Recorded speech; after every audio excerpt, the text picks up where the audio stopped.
सभी का your educational solution पे। मैं आपका मेंटर अर्निम गर्ग और आज हम शुरू करेंगे अपना ट्राइंगल्स और फिर इसमें हम देखेंगे कि ट्राइंगल सिमिलर कैसे होते हैं, कॉन्ग्रुएंसी क्या होती है, सिमिलरिटी की कुछ थ्योरम्स और सारे इसी एक चैप्टर के सारे क्वेश्चंस करेंगे।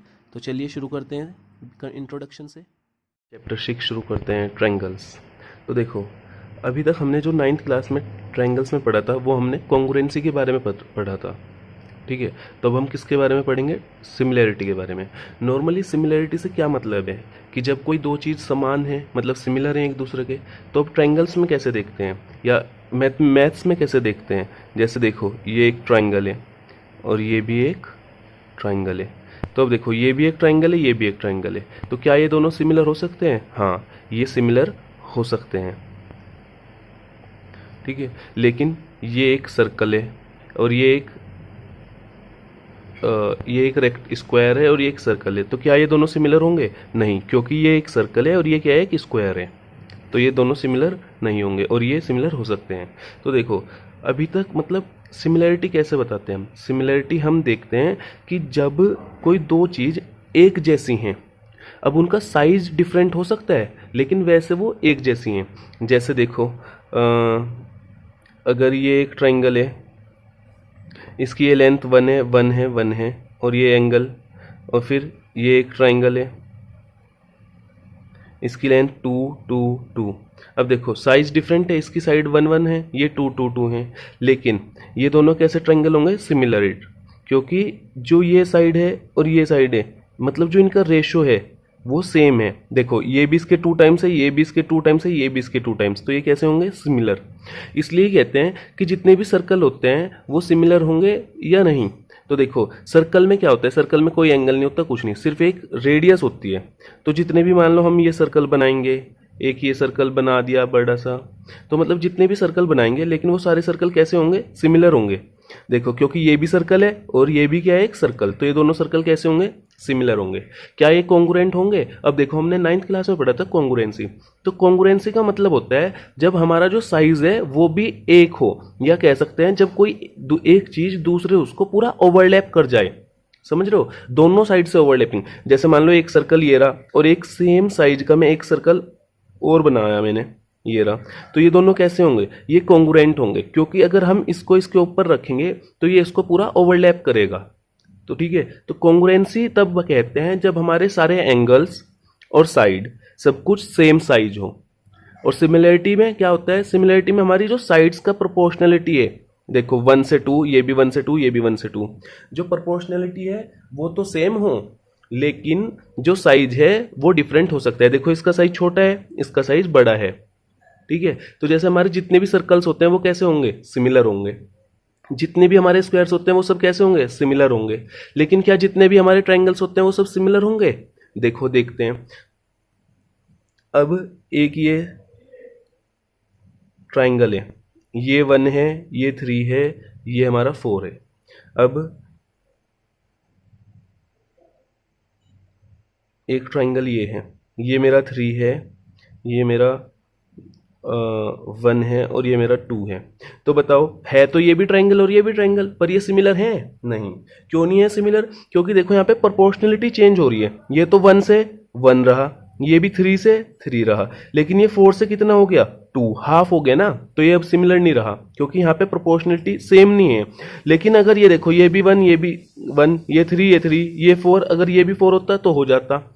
या जैसे ये हमारा 2 हुआ, तो ये 3 से कितना होना चाहिए था? हाफ, 1.5, और ये 1 से कितना होना चाहिए था? 0.5। अब सिमिलर हो जाता, क्योंकि हमारी प्रोपोर्शनलिटी मेंटेन रहनी चाहिए। अब देखो, हम दो ट्रायंगल बनाते हैं। एक ट्रायंगल ये रहा, ये एंगल हमारा 30 डिग्री है, और एक ट्रायंगल ये रहा, या चलो इससे थोड़ा छोटा सा बना लेते हैं। एक ट्रायंगल हमारा ये रहा, ये भी एंगल कितना है? 30 डिग्री। अब ये क्या है? ए बी सी, ये क्या है? P Q R. अब देखो, अगर मैं इसमें 10 30 लगाऊंगा तो क्या आएगा? 10 30 degree is equal to A B upon B C, और 10 30 कितना होता है? 1/√3 is equal to A B upon B C. तो देखो, ए बी और बी सी का जो रेशो आया वो कितना आया? 1/√3। ये 1/√3 आया। और यहाँ से भी देखो, अब इस ट्राइंगल में भी, यहाँ पे भी अगर मैं 10/30 लगाऊंगा तो क्या आएगा, PQ/QR, और इसका रेशो भी कितना आया, 1/√3। तो देखो हमारी ये साइड देखो कितनी बड़ी है और ये देखो कितनी कितनी सी है। तो हमारी साइड्स की जो लेंथ है, साइज है, वो अलग अलग हो सकता है, लेकिन जो रेशो आएगा वो कैसा आया, देखो सेम आया। तो ये भी एक इसकी डेफिनेशन है कि सिमिलर ट्रायंगल्स में जो साइड्स का रेशो होता है वो हमेशा सेम रहता है, चाहे साइज उनका अलग हो सकता है। तो अब देखो इससे हमें क्या पता चला, और कॉन्ग्रुएंस में क्या आता है कि साइज भी सेम रहता है। तो हम ये बात कह सकते हैं यहाँ से कि जितने भी हमारी कॉन्ग्रुएंट फिगर्स होती हैं वो सब कैसी होंगी, सिमिलर होंगी, ठीक है। लेकिन जितने हमारे सिमिलर होते हैं वो कॉन्ग्रुएंट नहीं होंगे। कैसे कि देखो अगर ये एक ट्रायंगल है और इसी की सेम लेंथ सेम साइज का मैंने एक और ट्रायंगल ये बनाया, तो ये दोनों कैसे हैं, कॉन्ग्रुएंट हैं। तो एक दूसरे के कैसे हुए, सिमिलर भी हुए, क्योंकि ये लेंथ ये लेंथ ये लेंथ ये सब इक्वल है। लेकिन अगर अब ये एक और ट्रायंगल, जैसे ये वाला ट्रायंगल और ये वाला ट्रायंगल है, ये दोनों आपस में सिमिलर है पर कॉन्ग्रुएंट है। अगर हम ये ट्रायंगल इसके ऊपर रखते हैं तो ये इसे ओवरलैप कर पा रहा है, नहीं। तो ये क्या है, सिर्फ सिमिलर। तो यहां से यही चीज आती है कि जितनी भी हमारी कॉन्ग्रुएंट फिगर्स होंगी, जैसे ये दोनों कॉन्ग्रुएंट थी, ये कैसे होंगी, सिमिलर होंगी। बट जितनी हमारी सिमिलर फिगर होंगी, जैसे ये सिमिलर थी, ये हमारी कॉन्ग्रुएंट हो भी सकती है और नहीं भी। जैसे ये दोनों सिमिलर हैं तो ये कॉन्ग्रुएंट है, ये दोनों भी सिमिलर है पर ये कॉन्ग्रुएंट नहीं है। तो मतलब जो कॉन्ग्रुएंट है वो तो पक्का सिमिलर होगी, लेकिन जो सिमिलर है वो हो भी सकती है कॉन्ग्रुएंट और नहीं भी हो सकती है। अब देखो सिमिलर होने के लिए क्या कंडीशंस होती है पॉलीगन्स में। किन्हीं भी दो पॉलीगन की जो नंबर ऑफ साइड्स हैं वो सेम हैं और वो सिमिलर तब होंगी अगर उनका जो कॉरेस्पॉन्डिंग एंगल्स है एक तो वो इक्वल हो, और दूसरा जो उनकी कॉरेस्पॉन्डिंग साइड्स हैं उनका रेशो या प्रोपोर्शन सेम हो। कैसे, ये देखो जैसे यहाँ पे हमारा मान लो एक ये रहा स्क्वायर, ये हमने 4 साइड्स वाला पॉलीगन बना लिया, ये रहा स्क्वायर, और एक मेरा ये रहा स्क्वायर, ठीक है। ये 2 स्क्वायर बना लिए। तो अब ये ABCDPQRS, तो अब इनका सिमिलर होने का सिर्फ एक क्राइटेरिया है कि जो इनके कॉरेस्पॉन्डिंग एंगल्स हैं, मतलब जो ये वाले एंगल्स हैं कॉरेस्पॉन्डिंग होते हैं सेम, जैसे ये वाला ये इससे और इससे ये, और फिर जो इनकी साइड्स का रेशो है, मतलब इसकी वाली ये साइड और इस साइड का रेशो, मतलब कह सकते हैं हम देखो ये क्या है, AD है ना, तो AD अपॉन रेशो में क्या आएगा, upon PS is equal to किसके होना चाहिए, AB upon PQ is equal to BC upon QR और लास्ट DC अपॉन SR। अब अगर ये रेशो चारों साइड्स का ये भी इक्वल होगा तभी ये क्या होगा, सिमिलर होंगे। मतलब एंगल्स भी सेम होने चाहिए, एंगल्स तो होंगे सेम इक्वल, और साइड्स का रेशो इक्वल होना चाहिए, साइड्स का साइज नहीं रेशो। तो ये चीज ध्यान में रखना किसी भी पॉलीगन को वो होने के लिए, सिमिलर होने के लिए क्राइटेरिया है। तो अब क्वेश्चन अराइज होता है कि हमें सिमिलरिटी की नीड क्यों आई है, हमें सिमिलरिटी की जरूरत क्या है। तो देखो कि अगर हमें ये एक माउंटेन है, मान लो ये थोड़ा एक ऐसे, ये माउंटेन है काफी बड़ा, अब हमें इसकी हाइट पता करनी है। क्या पता करनी है, हाइट। और अब हमें इसकी हाइट कैसे मेजर करें, क्योंकि हमारे पास मतलब इतना बड़ा कोई इंची टेप या स्केल नहीं है जिससे हम इसको मेजर कर पाए। तो अब हम इसकी हाइट कैसे मेजर करेंगे, और अगर ग्राउंड लेवल पे होती तो इजीली मेजर हो जाती, अब वो ऐसे हाइट पे है तो नहीं मेजर हो पा रही, तो कैसे मेजर करेंगे। देखो अब मान लो यहाँ पे एक ये इसका ट्रायंगल देखो कैसे बन रहा है, ये है हमारा एक ट्रायंगल बन रहा है ना यहाँ पे, ये देखो, चलो दूसरे पेन से ये देखो, ये एक मेरा ट्रायंगल बन गया, तो यही तो हाइट होगी इसकी, है ना। अब अगर मैं इसके जैसा ही एक सिमिलर ट्रायंगल और मिल जाए मुझे, मान लो ये मैंने बना लिया, ये एंगल तो हमें फाइंड कर लेंगे हम नीचे से ही, तो एक मैंने ये बना लिया सिमिलर ट्रायंगल। अब देखो जो भी इनकी साइड, अब अगर ये इसके सिमिलर होगा तो जो ये रेशो होगा, इसका रेशो और इसका रेशो वो इक्वल होगा, ये वाला रेशो इसके इक्वल होगा और इसका इसके। मान लो ये कोई स्टूडेंट है या कोई लड़के के साथ हमने ये एंगल बनाया है, तो इसकी हाइट मान लो 2 है और ये हमारा 3 थी, ये हमारा 5 था। तो अब ये तो हम ग्राउंड लेवल पे तो इंची टेप या इस किसी भी स्केल से मेजर कर सकते हैं। तो मान लो ये 3 हमारा और ये यहाँ पे हमारा क्या लेना चाहिए, 81। तो देखो अब ये दोनों ट्रायंगल अगर सिमिलर हैं तो इस साइड और इस साइड का रेशो सेम है, तो रेशो क्या आएगा 3/81। और यही रेशो किसका आएगा 2/h का, तो लिख लो 2/h का भी रेशो सेम आना चाहिए। अब यहां से अगर हम सोल्व करें 3 से 81 जाएगा तो कितना आएगा 27। तो अब हाइट कितनी आई अगर हम यहां से देखेंगे तो हाइट आई हमारी 27 इंटू 2 54।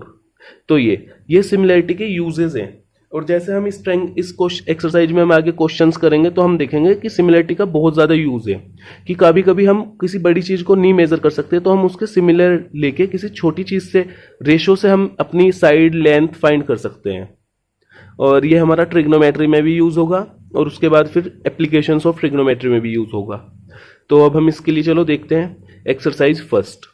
हमारी एक्सरसाइज 6.1 का फर्स्ट क्वेश्चन है कि fill in the blanks using the correct word. अब देखो ऑल सर्कल्स आर, अब बताओ जो सर्कल्स होते हैं वो सारे कॉन्ग्रुएंट होंगे या सिमिलर होंगे। देखो ये रहा मेरा छोटा सा सर्कल, ये एक थोड़ा बड़ा सर्कल, तो ये कॉन्ग्रुएंट है नहीं, लेकिन सिमिलर है हाँ, क्योंकि है तो सारे सर्कल से। और इसमें देखो सर्कल्स बस रेडियस में डिफरेंस है, प्रोपोर्शनलिटी तो पूरी है ना, जितना यहाँ पे प्रोपोर्शनल आएगा उतना ही इसके सर्कमफेरेंस में प्रोपोर्शनल हो जाएगा। तो जो रेशो है वो सेम है, तो ये क्या होंगे ऑल सर्कल्स आर सिमिलर। अब इसका सेकंड क्वेश्चन देखते हैं। अब ऑल स्क्वायर्स आर सिमिलर होंगे या कॉन्ग्रुएंट। अब देखो जो स्क्वायर होगा वो बनेगा तो हमेशा स्क्वायर ही ना। मान लो ये एक मैंने स्क्वायर बनाया, 2 ली साइड, तो ये साइड भी तो 2 होंगी ना मेरी बाकी सारी। अब मैंने एक स्क्वायर ये बना लिया, इसमें मैंने अपनी साइड ले ली 5, तो अब लेकिन जब ये 5 है तो स्क्वायर होने की वजह से ये सारी भी 5 होंगी। तो देखो अगर ये 2 से 5 हुआ तो सारी बाकी भी तो 2 से 5 ही हुई ना, तो रेशो प्रोपोर्शनल सेम आएगा। देखो सबका 2/5 2/5 2/5 होगा। और हमें पता है स्क्वायर में एंगल सारे 90 डिग्री होते हैं, तो एंगल भी सारे इक्वल होंगे। तो कैसा हुआ ये सिमिलर। लेकिन क्या ऐसा रेक्टेंगल में हो सकता था, नहीं। रेक्टेंगल में क्यों नहीं हो सकता था, देखो अगर रेक्टेंगल होता इसकी जगह तो ये देखो ये मान लो ये हमारा 5 है लेंथ और ये हमारी 2 है। एंगल तो रेक्टेंगल में भी 90 डिग्री होते हैं सारे। अब हम एक रेक्टेंगल और बना लेते हैं। अब देखो ये जो हमने लेंथ ले ली ये 10 कर ली और ये हमारा 2 ही रही, ये 10 हो गई। तो अब इनका रेशो क्या आएगा 5/10 और इज इक्वल टू 2/2, क्योंकि ये भी 2 ये भी 2, तो ये तो 2/2, ये आया 1 और यहां से रेशो कितना आया हाफ। तो क्या हाफ 1 के इक्वल होगा रेशो, नहीं। तो जब रेशो ही साइड का प्रोपोर्शन या रेशो सेम नहीं है तो ये कैसे होंगे अनसिमिलर, मतलब ये सिमिलर नॉट सिमिलरिटी, इनमें सिमिलर ये नहीं होंगे। या तो जो ये 5 से 10 हुआ तो ये 2 से कितना होना चाहिए था सिमिलर होने के लिए 4, ये हमें 4 की बनानी चाहिए थी, थोड़ा बड़ा डायमेंशन रखनी चाहिए थी। तो ठीक है, तो ये चीजें हैं। अब नेक्स्ट पार्ट देखते हैं। अब देखो all dash triangles are similar. अब बताना है हमें यहाँ पे आइसोसेलेस आएगा या इक्विलेटरल आएगा। अब देखो ये हमने 8th 9th क्लास बल्कि 7th में पढ़ रखा है कि आइसोसेलेस ट्रायंगल क्या होता है और इक्विलेटरल क्या होता है। इक्विलेटरल ट्रायंगल वो ट्रायंगल होते हैं जिनकी जो तीनों साइड्स होती हैं वो कैसी होती हैं सेम, मतलब अगर ये एक्स है तो ये भी एक्स और ये भी एक्स। और आइसोसेलेस ट्रायंगल क्या होता है जिसकी 2 साइड तो होंगी सेम, मान लो ये ए है तो ये भी ए और ये कुछ भी होगी मान लो जेड ऐसे। तो अब देखो अगर मैं सारे इक्विलेटरल ट्रायंगल बनाऊंगा तो वो चाहे बड़ा बने या छोटा बने, लेकिन अगर मान लो ये वाई वाई वाई भी हो गया तो जो प्रोपोर्शन है वो तो सेम ही रहेगा ना हमेशा, x/y x/y x/y। और इसमें देखो इसमें आइसोसेलेस में अब मान लो मैंने ये बनाया, ये तो मैंने सेम रेशो में बढ़ा दिया a b और ये मैंने कुछ भी कर दिया c। तो देखो ये वाली लेंथ मैंने कितनी ज्यादा कर दी इससे और ये इतनी बढ़ी नहीं हमारी, तो हमारा जो आइसोसेलेस ट्रायंगल होता है वो जरूरी नहीं होगा सिमिलर हो, लेकिन जो इक्विलेटरल ट्रायंगल होंगे, जितने भी इक्विलेटरल ट्रायंगल होंगे वो हमेशा कैसे होंगे? सिमिलर। क्योंकि सिमिलर की सिर्फ दो ही कंडीशन थी, एक तो कोरस्पॉन्डिंग एंगल इक्वल होने चाहिए, और हमें पता है इक्विलेटरल ट्रायंगल कैसा भी हो सब में 60 डिग्री ही एंगल होता है इन साइड में, तो सब 60 होंगे यहाँ पे भी और यहाँ पे भी 60 होंगे। फिर दूसरा कि जो साइड्स होती हैं इक्विलेटरल ट्रायंगल की वो तीनों साइड्स इक्वल होती हैं, तो चाहे अब हमने एक साइड को कितना भी बढ़ाया या कम करा हो, बाकी साइड्स भी उतनी ही या तो ज्यादा हो जाएंगी या उतनी ही कम हो जाएंगी। तो इसका आंसर क्या होगा हमारा? इक्विलेटरल। अब देखो क्वेश्चन नंबर 4 कि two polygons of same number of sides are similar, और ये हमने अभी पीछे मैंने डेफिनेशन लिखाई भी थी कि दो पॉलीगन जब भी सिमिलर होते हैं जब उनके कोरस्पॉन्डिंग एंगल्स कैसे होते हैं? इक्वल। और कोरस्पॉन्डिंग साइड्स कैसे होनी चाहिए? चाहे इक्वल हो, चाहे सेम रेशो हो या प्रोपोर्शनल हो, तो कुछ भी लिख दो। मतलब इक्वल तो नहीं, इक्वल तो एक केस हो गया अलग, लेकिन हम यहां लिखेंगे प्रोपोर्शनल, प्रोपोर्शनल या फिर सेम रेशो। ठीक है, तो अब देखते हैं क्वेश्चन नंबर 2। अब देखो, give two different example of pair of similar figures. Similar figures में क्या एग्जाम्पल ले सकते हैं हम? स्क्वायर बोल सकते हैं, अगर दोनों ही स्क्वायर होंगे तो वो हमेशा कैसे होंगे? सिमिलर होंगे। सर्कल बोल सकते हैं, सारे सर्कल हमेशा सिमिलर होंगे।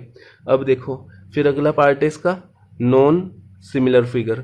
नॉन सिमिलर में हम क्या दे सकते हैं कि एक स्क्वायर एक ट्रायंगल ले लो, या एक स्क्वायर एक रेक्टेंगल। तो एक हमने बोल दिया कि ये तो हमारा एक स्क्वायर है और दूसरा हमारा रेक्टेंगुलर है, तो ये कैसे होंगे? हमेशा नॉन सिमिलर हो गया। तो अब देखते हैं पार्ट 3। अब देखो ये दो फिगर में बताना है सिमिलर है या नहीं है। तो देखो ये 1.5 से कितना हो गया? 3, ये 1.5 से 3, ये 1.5 से 3, ये भी 1.5 से 3। तो जो हमारी एक कंडीशन है कि जो साइड की प्रोपोर्शनलिटी है वो सेम होनी चाहिए, वो तो सेम है। देखो इसका डबल, इसका भी डबल, इसका भी डबल और इसका भी डबल, तो साइड की प्रोपोर्शनलिटी तो बिल्कुल सेम है। अब दूसरी चीज़ क्या आती है कि जो हमारे एंगल्स है वो इक्वल होने चाहिए। अब ये स्क्वायर है तो इसमें सारे एंगल्स कितने हैं? 90 डिग्री, और ये थोड़ा क्या है? रोम्बस, तो इसके एंगल कितने होंगे? 90 तो नहीं होंगे, कुछ अलग होंगे 90 से कम या ज़्यादा। तो इस वजह से क्या होगा? ये वो सिमिलर नहीं होंगे। क्योंकि सिमिलर क्यों नहीं है? क्योंकि एंगल्स इक्वल नहीं है। साइड की प्रोपोर्शनलिटी तो सेम है लेकिन एंगल्स इक्वल ना होने की वजह से ये कैसे होंगे? Not similar. तो यहीं पे हमारी जो एक्सरसाइज 6.1 है वो फिनिश हो चुकी है, और अब हम एक्सरसाइज 6.2 के लिए कुछ सिमिलरिटीज़ पढ़ेंगे, कुछ थ्योरम्स पढ़ेंगे और फिर 6.2 करेंगे नेक्स्ट वीडियो में। तो थैंक यू फॉर वॉचिंग।